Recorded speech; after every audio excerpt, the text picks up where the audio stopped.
Itu balasannya dua gambarannya. Kita mendapatkan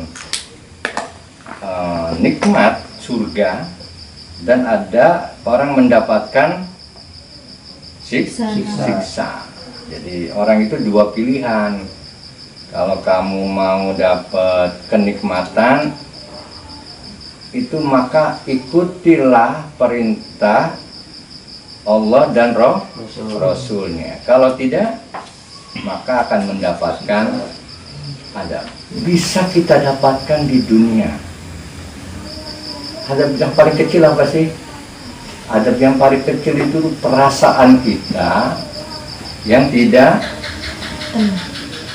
tenang, tersiksa dengan perasaan kita.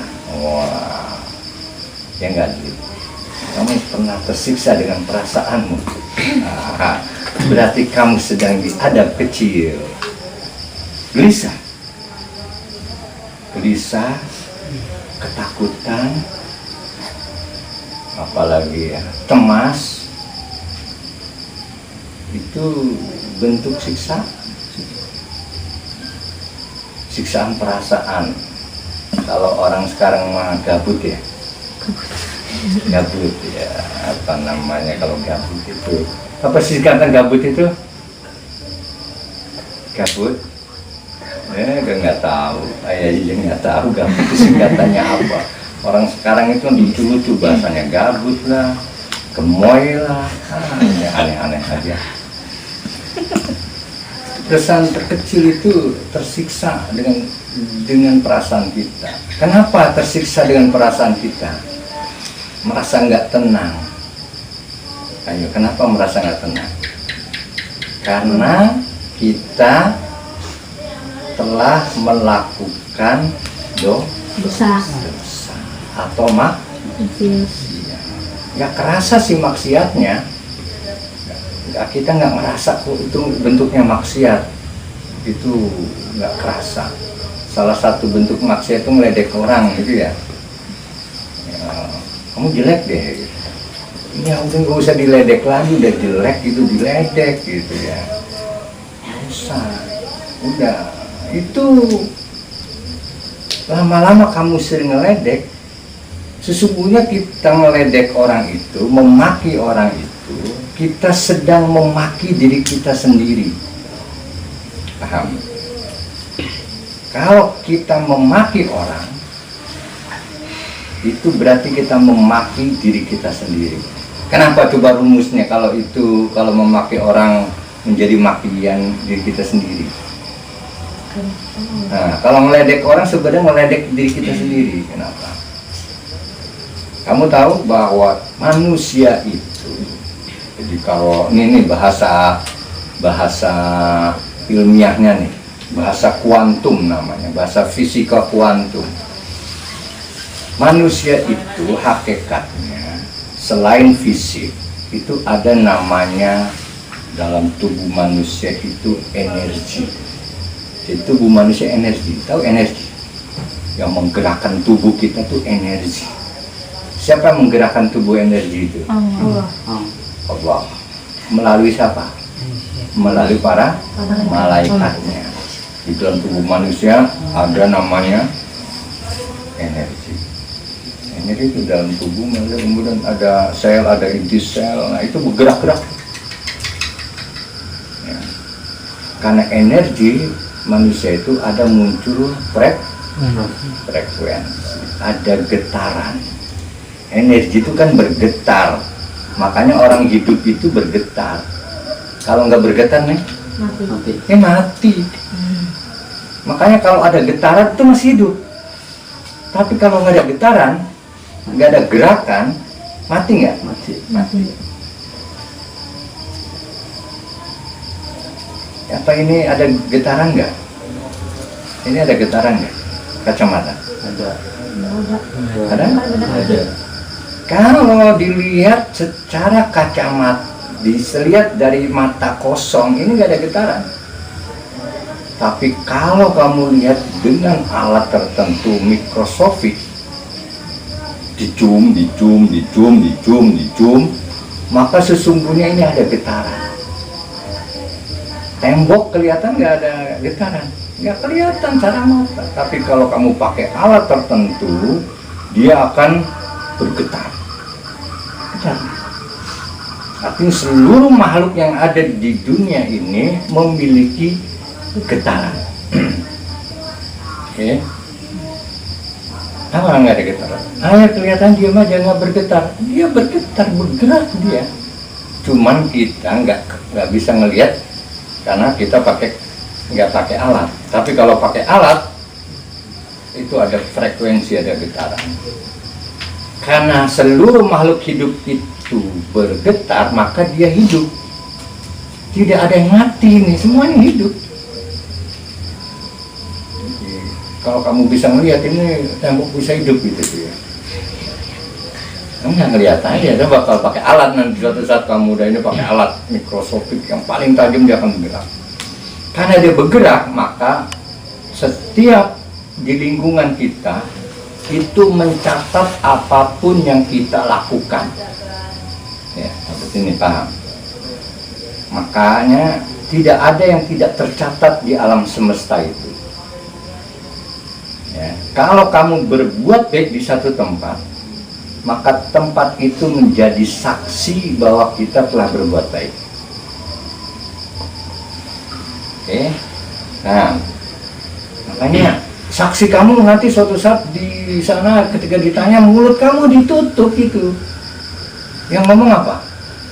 Tangan, badan kamu, seluruh ini jadi kamu tuh direkam di sini, nanti di alam tertentu, namun laul mahfud tadi, kamu itu punya, setiap orang punya monitor gambaran kehidupannya di sana. Jadi kayak TV gede, kehidupanmu dicatat, digambar di sana. Nanti suatu saat kehidupan kamu dibongkar itu sama Allah, dibuka itu, cret gitu. Ya, sekarang ini direkam semua. Ayah Haji ngomong, emang Ayah Haji nggak direkam oleh alam, tapi direkam kemudian kayak di satelit itu di satu tempat, lalu mahfud tadi, kita dicatat di sana. Maka nanti di alam baca dibuka TV-nya masing-masing tuh, cek. Nana, teng filmnya ditonton semua oleh semua orang. Apa dia bohong? Enggak, itulah perjalanan hidup kamu. Jadi, kalau kamu ngomongin keburukan, itu akan mengeluarkan gelombang keburukan, dan gelombang itu akan menerpa siapa saja, termasuk ada yang di sekitar kita. Tembok lah, buku lah, air lah. Emang air nggak ngedengar semua yang kita ucapkan, ini didengar sama mereka, menjadi saksi. Nanti kan dibuka itu, nah dibuka film, teng gitu. Di kamar ngapain aja, oh itu dibongkar itu. Astagfirullah ya. Kalau kamu baik itu akan dibongkar kebaikan, tapi kalau kamu buruk akan kegambar. Jangan kamu mengira kamu sembunyi, nggak ada yang melihat. Semuanya ngelihat, semuanya mencatat. Di sini. Ya. Makanya di Quran jelas semua akan tercatat. Alam ini adalah pencatat terbaik. Kalau dulu ada kita pencatatnya rakib dan atid. Rakib dan atid itu malaikat. Dia karena malaikat, dia akan tahu semuanya. Ya. Makanya kamu ngatain orang, kamu berbuat baik kepada orang, itu akan datang kepada gelombang kan gini, set, mantul balik lagi ke kita, gitu ya. Itu gelombang. Artinya berbuat sedikit pun kamu keburukan, kebaikan, semuanya tidak ada yang luput dari pengamatan Allah. Pengamatan Allah di mana? Semua ini mengamati. Alam semesta ini mengamati kita, Allah itu mengamati kita. Jangan dikira. Makanya kok ada tempat kok enak banget ya, adem di rumah orang itu, kok tempatnya kok adem sih? Kok di tempat orang sana kok saya enak banget badannya? Kenapa gak enak? Karena di tempat itu tidak dibacakan ayat-ayat Allah. tidak pernah dibuat zikir, dibuat ngaji, sehingga hawanya gimana? Peringsang kalau orang Serang ya. Pas ngeliat, pernah masuk rumah orang, kita merasa hawanya kan gak enak amat. Itu perlu dicurigai. Berarti dia menyimpan energi yang tidak baik. Kalau tempat itu kita lakukan buat sholat, buat ngaji, buat zikir, buat kebaikan, buat belajar, itu energinya baik semua. Ini yang sini.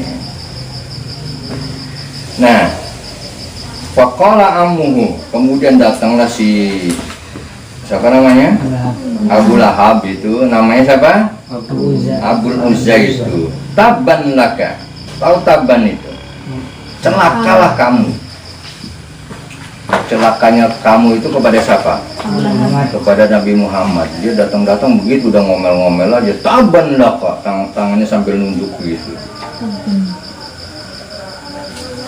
Alihada dakwatana, apakah cuman begini kamu ngumpulkan aku, cuman ngumpulkan kita itu cuman mau ngucapin nanti kamu akan mendapatkan siksaan, katanya. Maki-maki lah, intinya Abu Jahal maki-maki kepada Nabi Muhammad. Pertanyaan Ayah Haji, Nabi Muhammad ngebales enggak? Enggak. Gimana nggak ngebales? Kamu tahu dari mana nggak ngebales?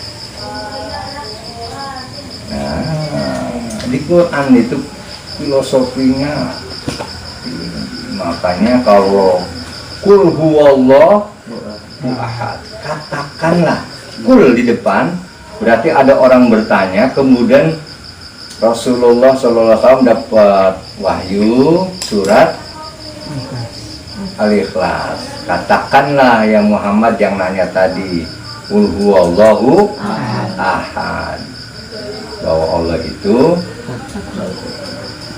Esa satu. Tapi ini ada yang maki-maki, tapi enggak, Muhammad enggak kul tabat, tapi langsung tabat nazala, kemudian diturun. Ketika ngomong begitu turunlah ayat surat tabat. Artinya Rasulullah tidak pernah membalas makian dari Abu Lahab. Enggak membalas. Allah yang langsung membalasnya. Oke, ini filosofinya gini. Kalau kamu dimaki orang, dihina orang, jangan membalas menghina. Kalau makiannya itu benar, kamu salah, kamu dimaki, terima. Kalaupun kamu itu makiannya tidak benar, diterima juga. Ya. Kalau kamu ngebalas makian itu, hinaan orang itu kamu balas, ya kamu sama-sama nggak benarnya. Kalau kamu dimaki, terima. Biar Allah yang nanti menjawab. Begitu kan? Kalau kamu dihina orang, dicaci maki orang, dilabrak orang, kayak ini sering dilabrak orang, tapi males menjawabnya, males ngebales gitu. Kamu dia masih mau balas, mau ngejawab bingung, nggak dijawab bingung kan? Ya, diam saja, sabar aja. Kenapa begitu? Jadi kalau kamu menghina orang, orang itu diam, itu bahaya gitu sebenarnya. Jadi kamu dihina, dimaki, kamu diam, Allah akan membalasnya. Jadi santai aja lah, Allah akan membalasnya apa yang mereka lakukan. Apalagi orang-orang kafir segala macam, orang-orang yang nggak paham. Ya, maka turunlah tabat. Tabat itu apa? Khosirat atau rugilah, celakalah. Jadi celakalah yang ngebalas caci makian Abu Lahab ya apa? Ya Allah. Tabat khosirat yada Abi Lahab.